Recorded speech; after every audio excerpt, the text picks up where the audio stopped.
Quoi la règle familiale la plus tordue que t'aies jamais entendue? Quand j'avais 7 ans et que mon petit frère est né, j'ai demandé tout innocemment, c'est un garçon ou une fille? Ma mère m'a plaqué la main sur la bouche et m'a dit que je ne parlerai plus jamais. C'était les derniers mots que j'ai prononcés pendant 11 ans. Le silence, chez nous, c'était pas nouveau. Ça venait de la communauté religieuse d'où venaient mes parents. La règle, c'était que seul le plus jeune enfant avait le droit de parler. Les autres devaient se taire pour ne pas le corrompre. J'avais 3 grands frères et sœurs. Je les avais jamais entendus parler. Ma sœur avait que 2 ans de plus que moi, donc elle avait été réduite au silence presque toute sa vie. Ma mère, elle, avait encore sa voix parce qu'elle était la benjamine de sa propre famille. Mon père, lui, avait perdu la parole à 5 ans quand sa petite sœur était née. Ma mère adorait cette règle. Elle se moquait tout le temps de lui. Qu'est-ce que c'est reposant sans tes idées débiles. Il essayait de s'exprimer avec des gestes, mais elle l'ignorait la plupart du temps. Du coup, chez nous, c'était un calme glacial. Il y avait que la voix de ma mère. Et pendant mes 7 premières années, la mienne aussi, mais quand mon petit frère Yanis est arrivé, ma mère a dit: t'as eu 7 ans pour dire tout ce que t'avais à dire. Maintenant, c'est à lui d'être spécial. Les grandes filles n'ont pas besoin de voix quand elles ont un petit frère à protéger. Elle m'a prévenu que si je faisais un seul bruit, même pleurer ou rire, elle m'enverrait vivre chez des inconnus qui ne m'aimeraient pas comme elle. Elle m'a mis du scotch sur la bouche pendant une semaine pour m'aider à m'en souvenir. Mes frères et sœurs me regardaient avec ce regard vide que je comprenais enfin. C'est ce qu'ils avaient vécu, eux aussi. Et maintenant,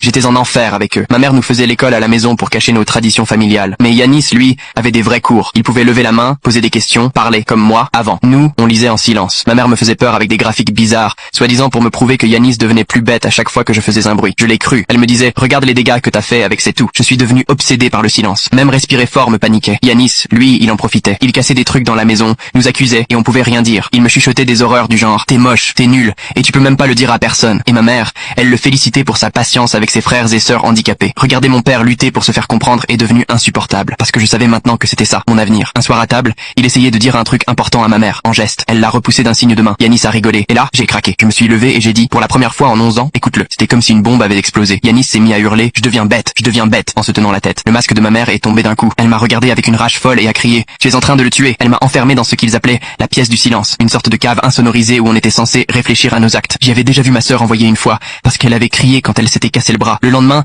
Yanis a fait semblant d'avoir une crise. Il disait que ma voix avait empoisonné son cerveau. Toute la famille s'est mise en ordre de bataille. Ils ont fabriqué de faux dossiers médicaux, obligé mes frères et sœurs à signer des trucs contre moi, menacé de me faire interner. J'ai commencé à douter de moi, à me dire que j'étais peut-être folle, jusqu'au jour où mon grand frère, muet depuis 23 ans, m'a soufflé: dis rien, et ça s'arrêtera. Mais un jour, quelqu'un a tout stoppé. Mon père. Il est descendu au sous-sol un soir, pendant que ma mère me battait pour faire sortir le son, et il a hurlé: assez! Sa voix était rouillée, brisée, mais elle a tout cassé. Il a révélé qu'il enregistrait tout depuis des années, qu'il gardait des preuves, au cas où il aurait un jour le courage d'agir. Ma mère s'est effondrée. Elle s'est mise à pleurer avec Yanis dans les bras. Mais c'était fini. Les autorités sont intervenues. 2 de mes frères et sœurs et moi, on a pu partir. Mais le mal était déjà fait. Une de mes sœurs a choisi de rester muette. Elle pouvait plus gérer l'idée de parler. Elle vit maintenant dans un centre médical. Elle a 22 ans. Toujours pas un mot. Moi, j'ai plus aucun contact avec mes parents. La dernière fois que j'ai entendu parler d'eux, mon père était redevenu silencieux. Il était retombé sous l'emprise de ma mère. J'ai 21 ans aujourd'hui. Je vis seule. Mais ma voix me trahit souvent. Elle tremble, se bloque. 11 ans de silence, ça laisse des marques. Et parfois, je me réveille en panique, persuadé que je peux plus parler.